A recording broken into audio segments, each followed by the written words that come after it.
Para ko isang robot na walang pakiramdam. Humuhugot ako ng lakas ng loob mula sa kaibigo ang natamo sa aking buhay, pag-ibig, at matinding puot mula sa nakaraan. Tagumpay kong napasok ang kinaroroonan ng mga bihag, ngunit di ko inaasahan ng dalawang lalaking dumaluhong sa akin. Isang sipa na tanggap ko mula sa kanila kaya bumalandra ako sa dingding, habang patuloy nag-iiyakan ng mga bihag. Isang sipa ang pinatama ko sa paa ng lalaki kaya tatumba ito sa sahig. Sunod no'y mabilis akong bumangon at nakipagpambuno sa kasamahan nito. Halos magsawa ito sa mga suntok at tadyak na natatanggap sa akin. Napakaswerte ko ngayon dahil sanay sa makapaglaban ng combat ng mga to. Pagkatapos ko pilipitin ang leeg ng lalaki, mabilis kong sinipa ang baril. Tinutok sa akin ang kasamahan nito. Sinikap kong agawin ang baril na hawak ito, ngunit sadyang malakas ito at nakikita ko tagilid ang lagay ko sa kanya. Ubod lakas sa pinaguntog ang aming mga ulo kaya't nakadama ko ng hilo. Pero naagaw ko ang baril mula sa mga kamay nito at walang awa ko tong binaril. Tinig ang malalakas sa putukan mula sa labas. Sumunod kayo sa akin.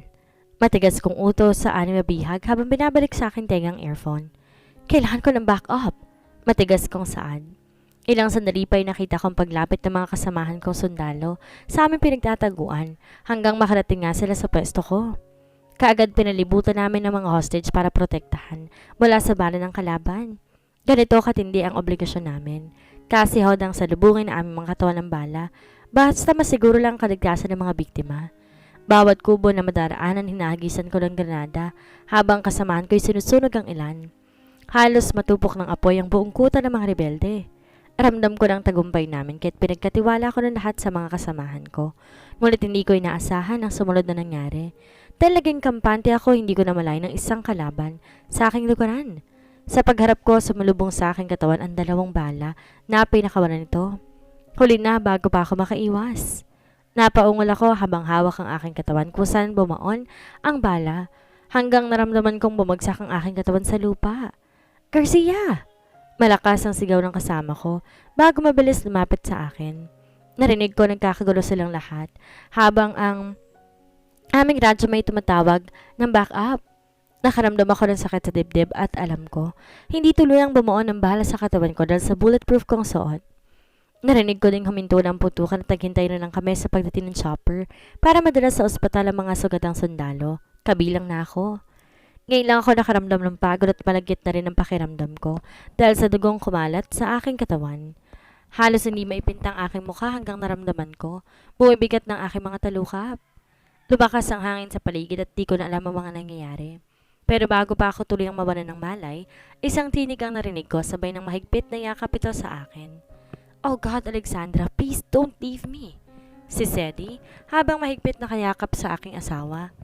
Nang makatanggap ng report ang kampo sa naging matagumpay na misyon ni na Garcia, agad nagpadala ng chopper ang Commander of Chief para sa mga sugatang sundalo. Nagpumalit sumama si Harriet dahil hindi na siya makapaghintay na masilayan ng asawa. Ngunit labis siya nag-imbalan at na niya itong nakahiga sa isang emergency stretcher, buhat ng dalawang sundalo.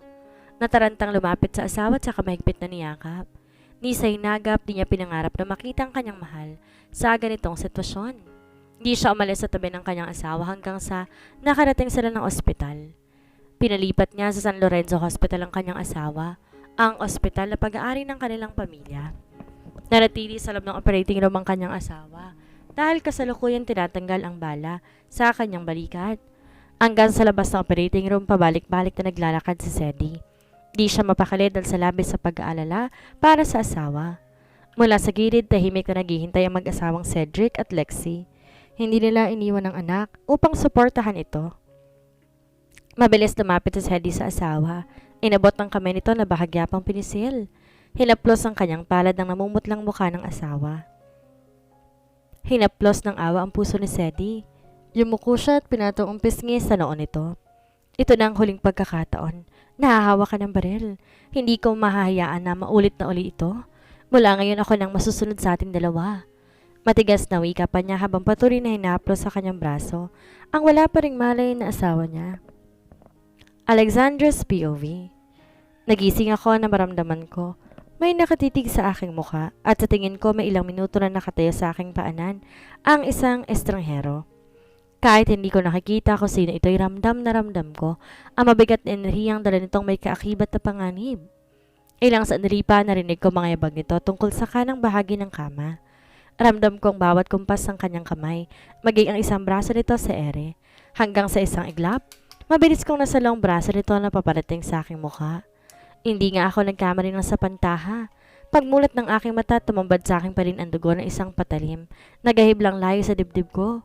Isang lalaki nakasuot ng pang-nurse uniforme ang siyang may hawak ng patalim. At nakita ko mula sa kanyang mata ang determinasyong patayin ako. Di ko siya makilala dahil ang kanyang mukha ay natatakpan ng isang puting face mask. Nanginginig ang duro ng patalim na sinisinghap ng estranghero na ibalik ito sa aking dibdib. Nakaramdam ako ng matinding kirot sa aking kaliwang balikat nang mapersa ang aking katawan dahil sa ngayon dalawang kamay nang ginamit ko sa pagpipigil sa kamay ng lalaki. Nalipat ang mata ng lalaki sa kaliwang braso ko na magsimulang dumugo ang aking sugat at mabilis kumalat ang dugo nito kaya tagkulay pula ang puting bandage. Butil-butil ang pawis na lumalabas sa aking noot nang hihina ako.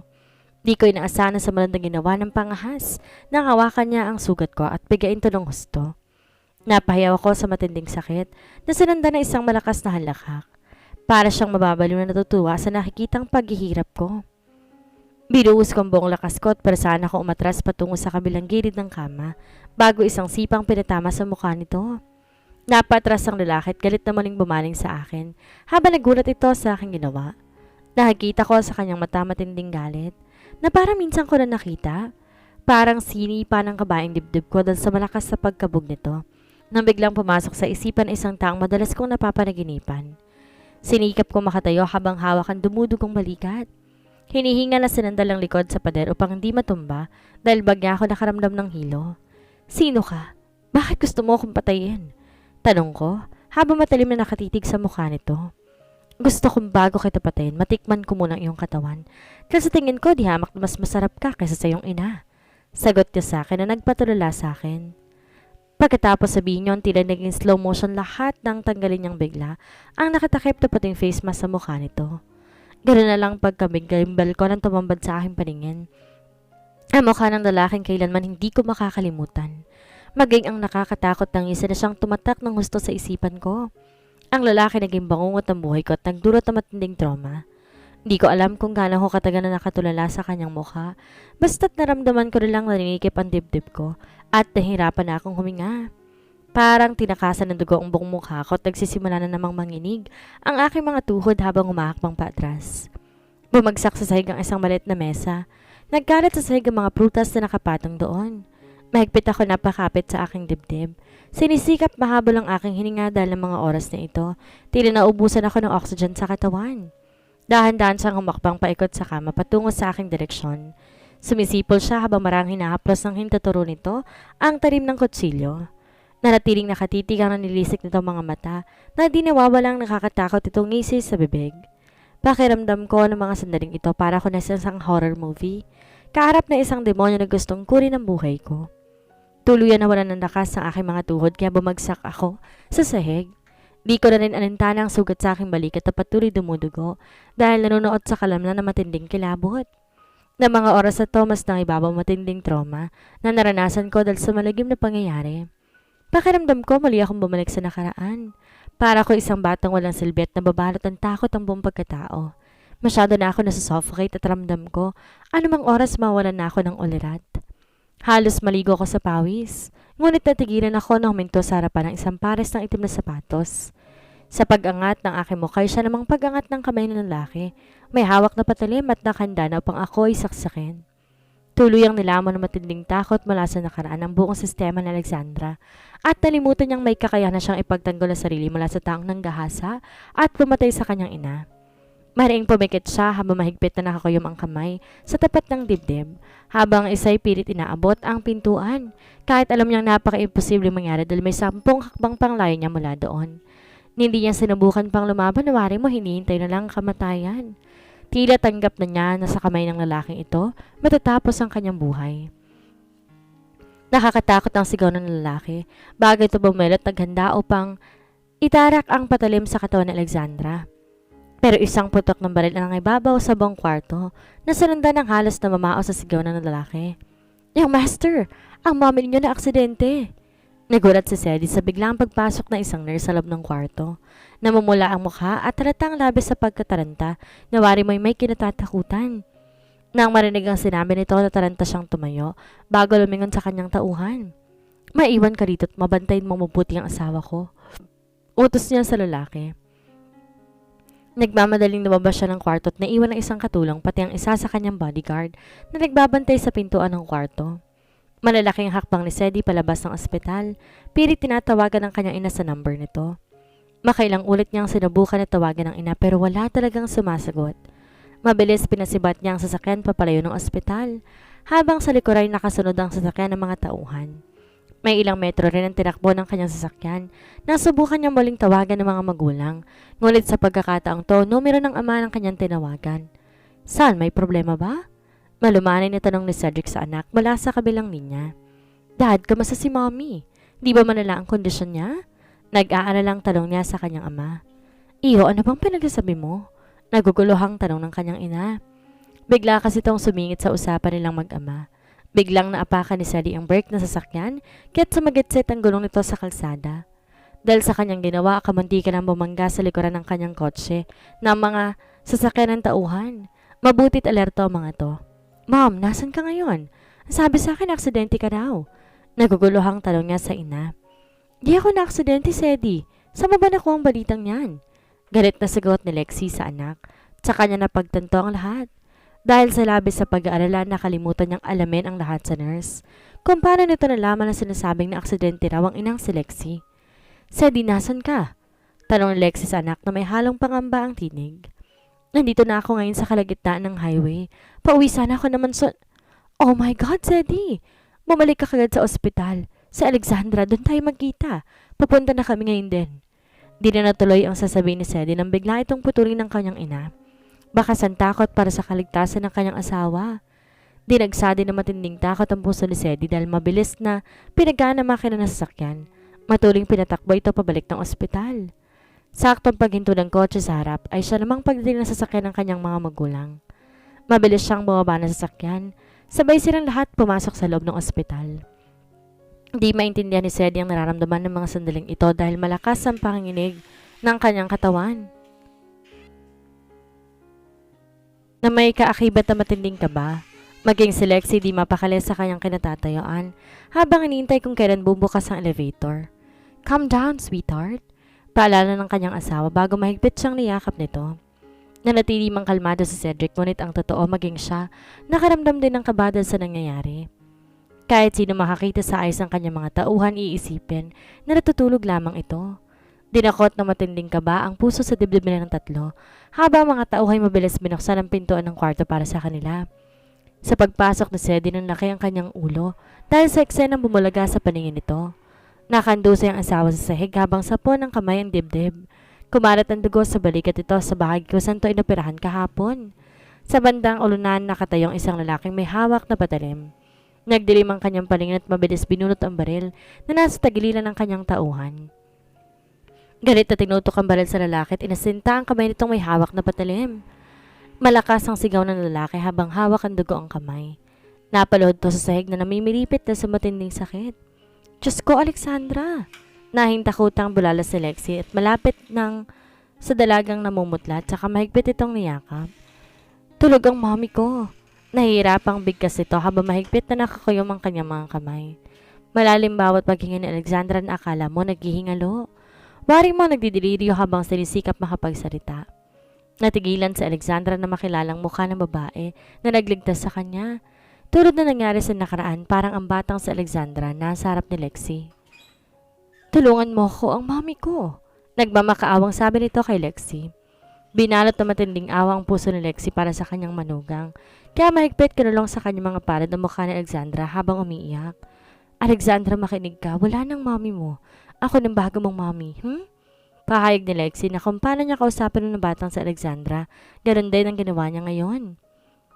Mahigpit siyang yumakap kay Lexi. Wari mo dito kumukuha ng lakas at pag-asa para makaalis mula sa matinding emosyon na bumabalot sa kanyang puso. Para tong bata nangangailangan ng kalinga mula sa isang ina.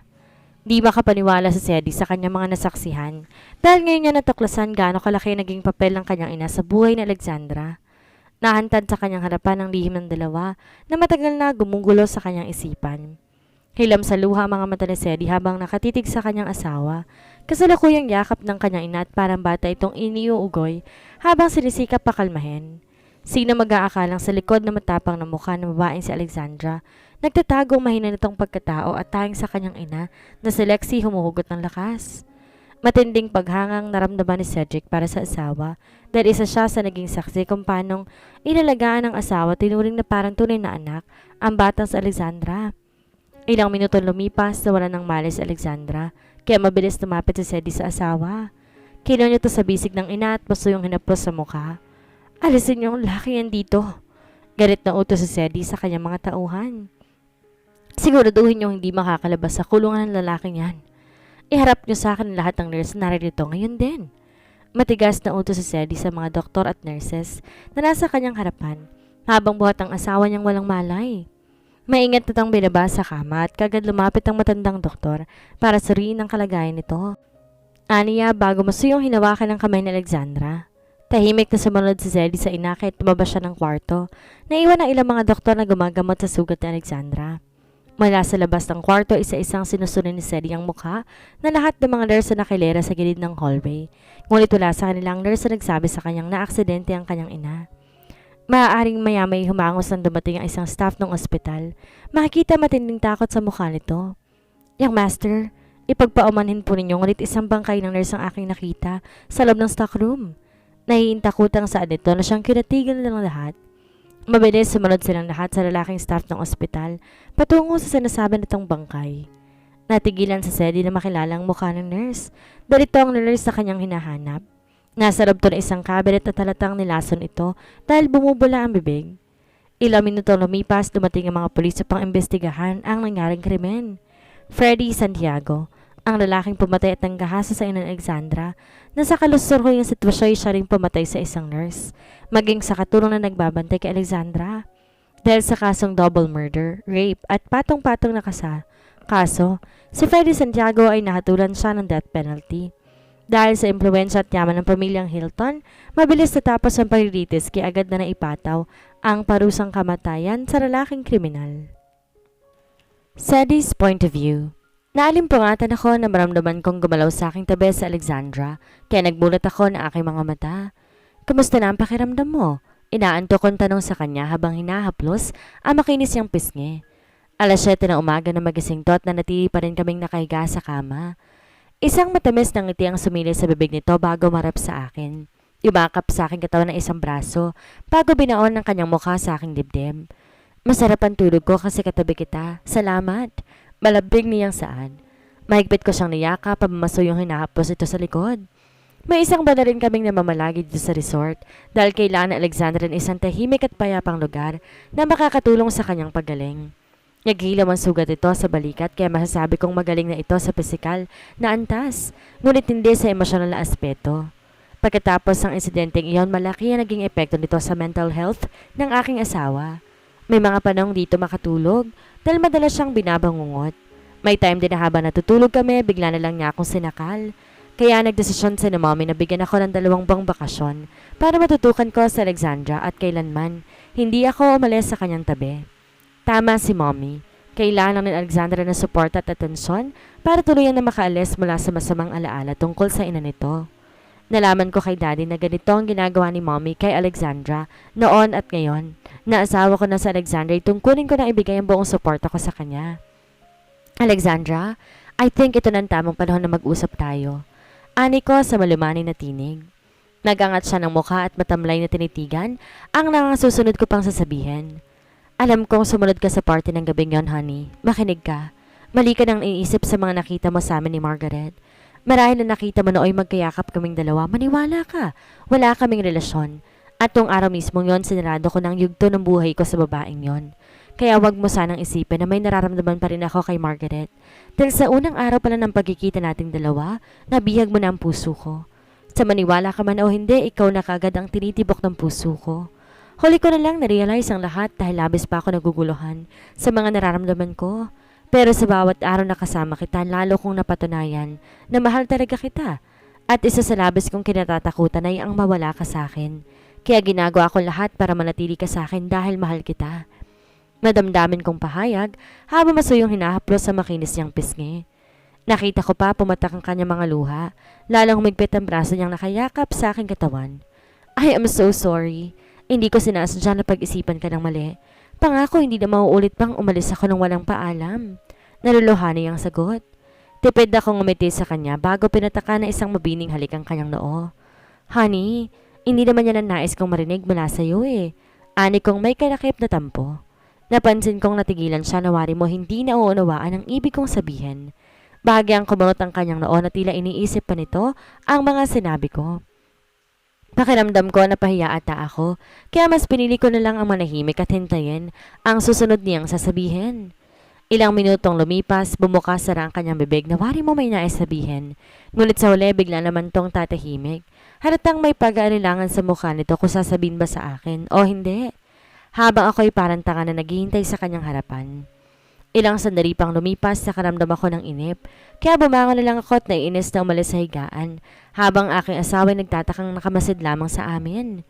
Naiinis na dinampot ko ang mga nagkalat naming dahil sa sahig, at mukhang nahalata yata na masama ang loob ko kaya tagtanong siya sa akin. Galit ka ba? Malumani na tanong niya sa akin, habang kip-kip sa dibdib ang puting kumot dahil nakaubad ito sa ilalim ng kumot. Hindi. Walang gana kong sagot sa kanya pagkatapos ilagay sa laundry basket ang aming mga damit. Sabihin mo sa akin kung galit ka o ano.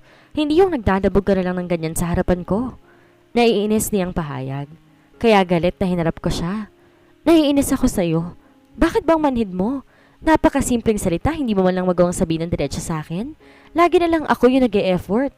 Hindi mo man lang magawang tapunan ng pansin yung mga ginagawa ko. Galit kong saan na siyang kinatigal nito. Wari mo hindi maintindihan ang mga sinasabi ko.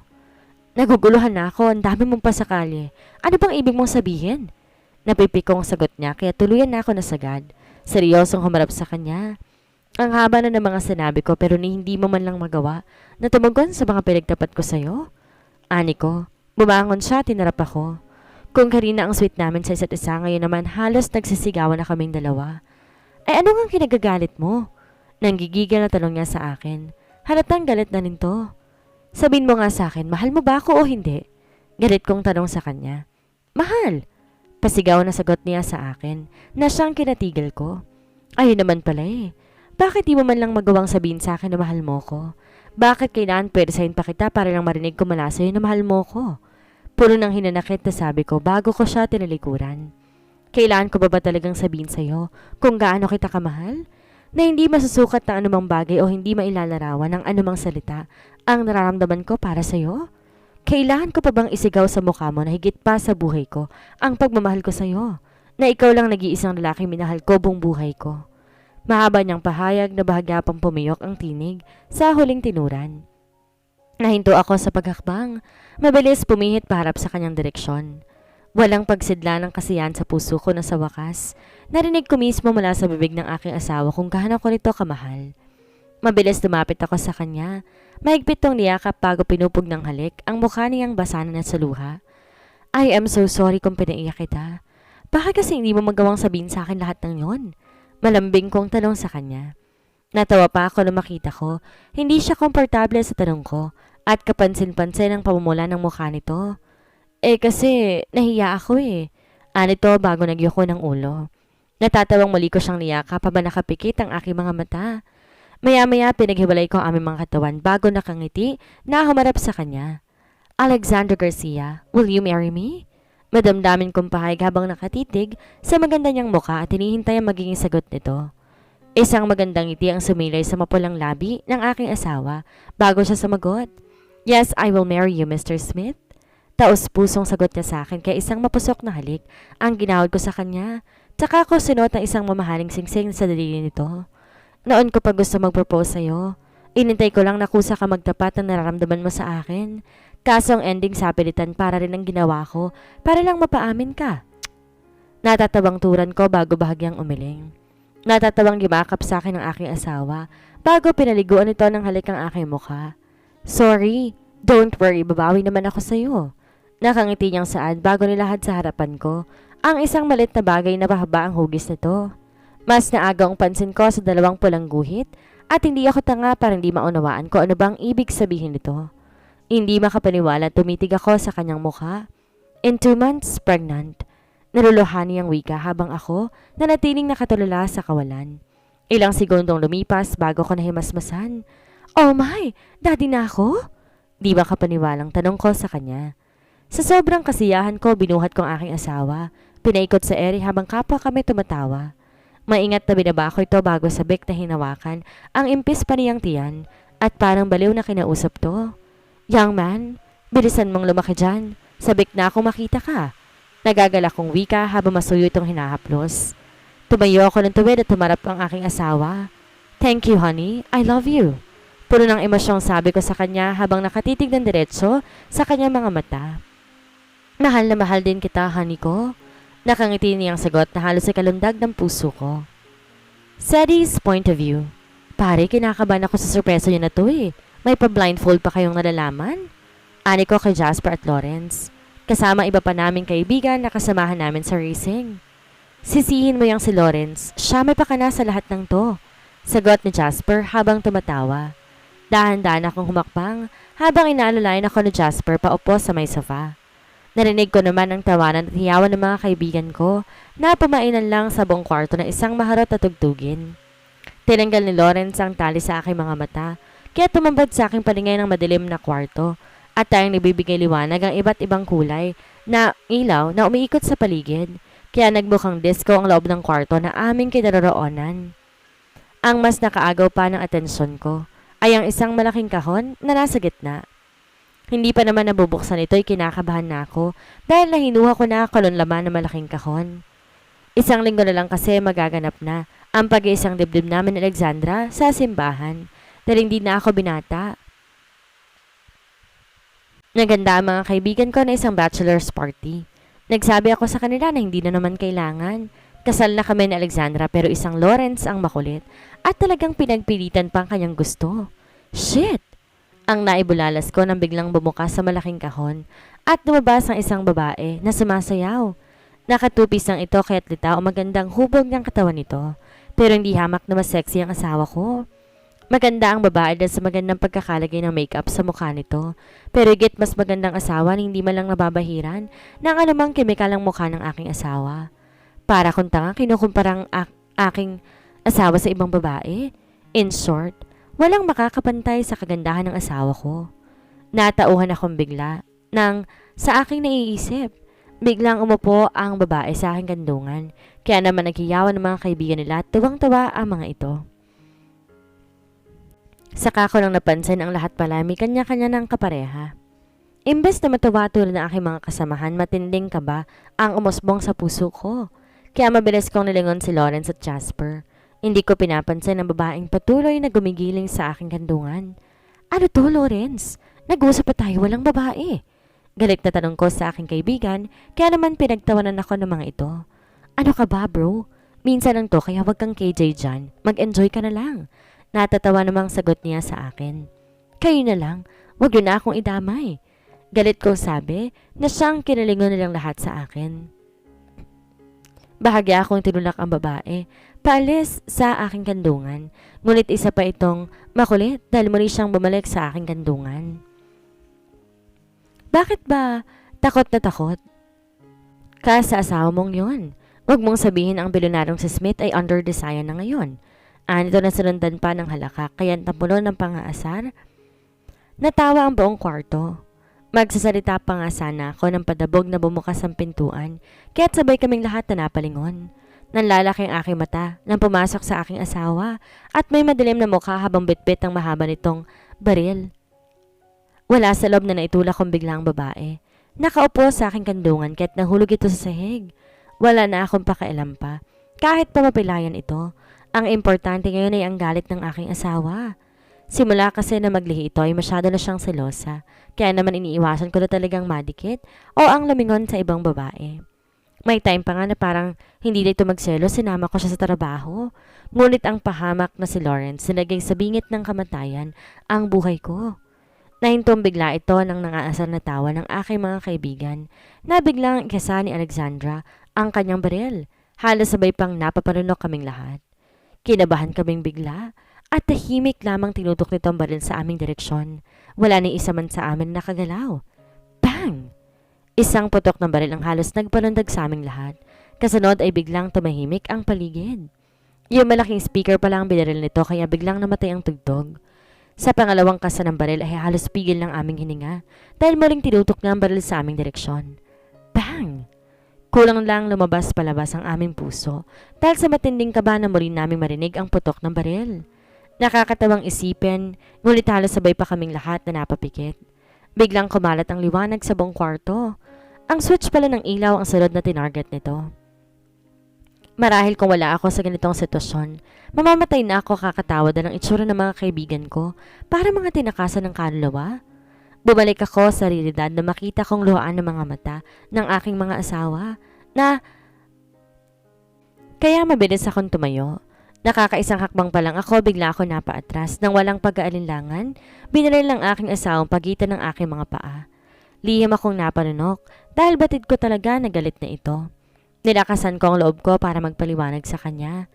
Honey, please, makinig ka sa akin. Hindi ko naman na ginusto na ang lahat ng ito. Maniwala ka. Hindi ko talaga alam. Iba na tong sorpresa nila sa akin eh. Kahit tanongin mo pa si Jasper. May pagkatubili kong sabi bago mabilis kong hinila si Jasper. Patayo o pa magpaliwanag ito sa aking asawa. Kay, totoo ang sinasabi ng asawa mo. Ang katunayan niya nagagalit siya kay Lawrence kanina bago ka pa dumating.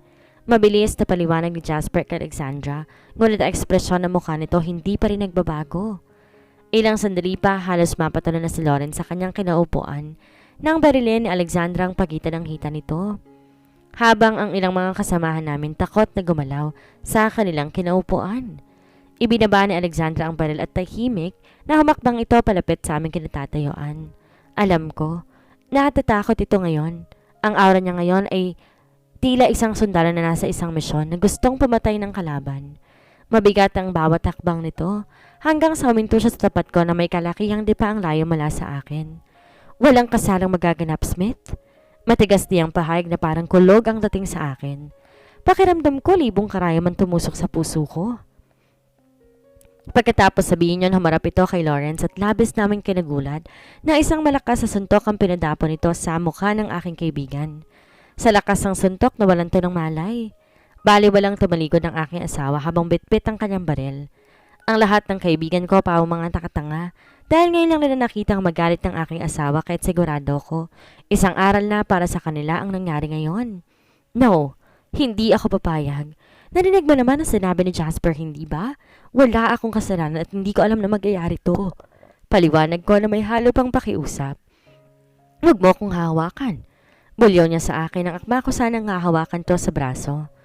Ilagay mo sa akin ang kamay mong yan. Galit na wika nito. Natatarantang kinuha ko ang alak at ginawa itong alkohol. Mabilis sinawakan ko to sa braso para pigilan siyang umalis. Honey, please naman no. Pakinggan mo naman ako.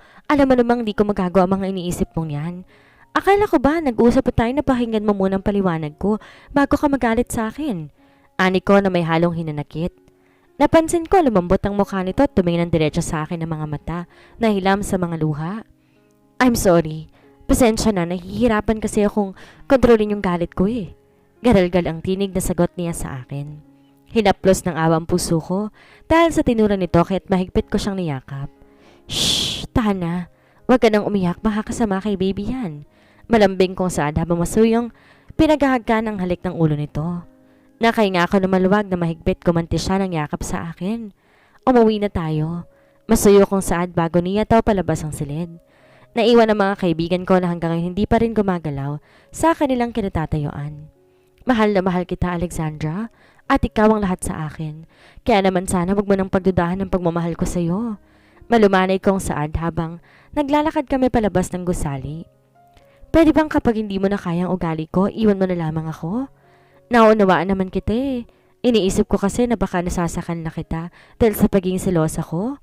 Malungkot niyang pahayag na siyang kinatigil ko, kaya nahinto rin siya sa paghakbang. Humarap ako sa kanya at kinulong ang mukha nito sa aking mga palad. Bakit ko gagawin yon? Mas gusto ko pa lagi ka nagsiselos kasi alam kong mahal mo ko. I love you, honey. Maramdamin kong saad. Naiiyak na yumakap siya na mahigpit sa akin sabay sabing, Thank you so much, honey. and I love you more than my life.